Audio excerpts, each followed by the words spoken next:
Father of cow.ard-punch victim Thomas Kelly says footy players fuel violence on the streets.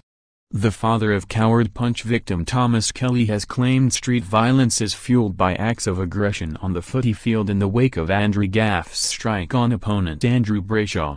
Ralph Kelly's teenage son Thomas died after he was punched by Kieran Loveridge in an unprovoked attack in Sydney's King's Cross in July 2012. Mr. Kelly has spoken out about Gaff's sickening punch on Brayshaw, 18, during Sunday's AFL game between the West Coast Eagles and the Fremantle Dockers. He said after his son was killed his family tried to distance themselves from any display of violence.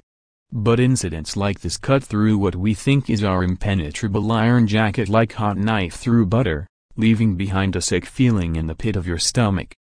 The quietness of our family's new normal is shattered as another young person is senselessly struck, he wrote in The Age.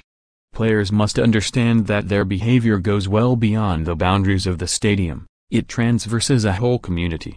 Professional elite sports players need to come to the intellectual understanding, even if they don't care on an emotional level, that young people who watch them at the game, on television or on social media may emulate the masculinity they display.